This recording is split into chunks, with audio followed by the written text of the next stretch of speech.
The Inspector General's office report is a response to a number of deaths by Border Patrol agents, including the death of Anastasio Hernandez Rojas in San Diego.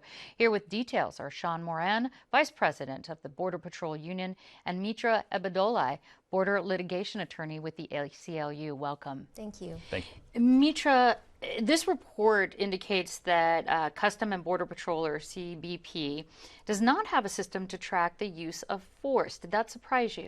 Yes, it's very disappointing. We can't know how big the problem is or what the nature of the problem is unless we have accurate and up-to-date statistics and information. And the report indicates that there's no system in place to track excessive use of force claims as such. Well, Sean, how come there isn't such a system in place, or is there and the report just didn't see it? We do have systems that show the use of less than lethal force by Border Patrol agents, but the way our use of force policy is, we do not have during a deadly force encounter, we do not have the agents make a report.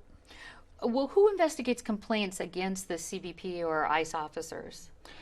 Well, how much time do you have? Because depending on the jurisdiction, we have upwards of 5+ agencies and entities within different agencies that will investigate any use of force.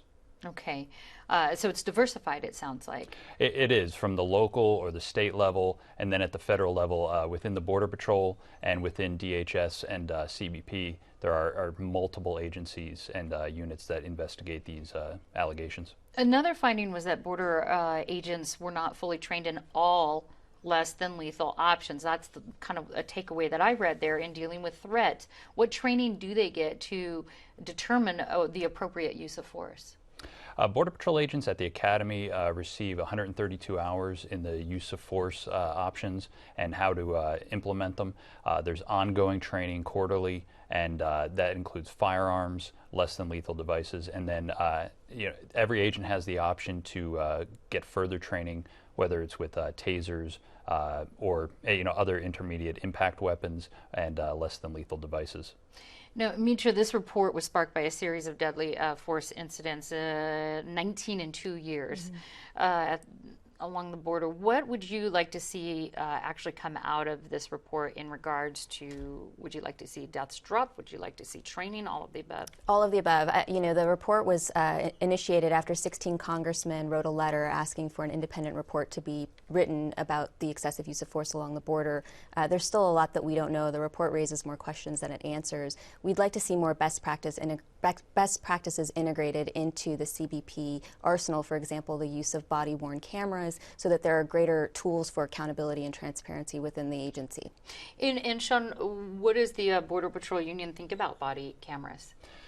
I don't think that's the way to go.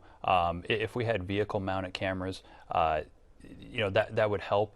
But I think the body-mounted cameras is just another thing that an agent has to be accountable for, another thing that they have to wear out in the field. One of the points I'd like to make is if an agent had to carry every single weapon that we have in our arsenal, they'd never be able to get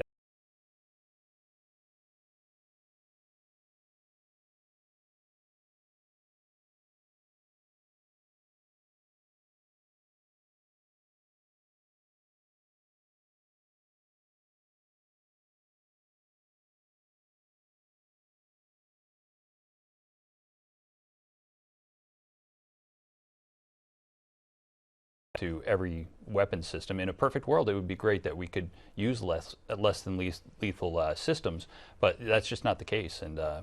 it's an imperfect world. Okay, and Mitra, the ACLU is asking for more transparency and accountability. Specifically, can you name some of the top things you'd like? Yes, we'd like to know more about the investigations that were undertaken, what the conclusions of those investigations were, why disciplinary actions were or were not taken against the various officers involved with these various use of force incidents. As you said, it's been 19 deaths in 2 years. If any law enforcement agency anywhere else in the country was involved with that kind of statistic, there would be a public outcry. There's just too much that we don't understand, and not enough mechanisms in place for us to hold this very large law enforcement agency accountable. Okay, and Sean, we don't have a whole lot of time left here, but if you could basically tell us any of the changes that Border Patrol says they're already making because of this report and 2 others. Are there a couple of things that stand out for you?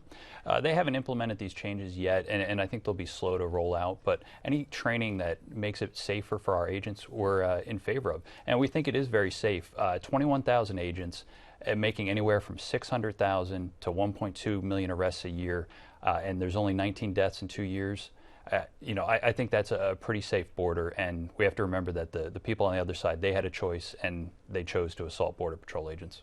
Okay, well, I want to let folks know they can see the entire Inspector General's report on kpbs.org. Thank you both so much for the update. Thank you.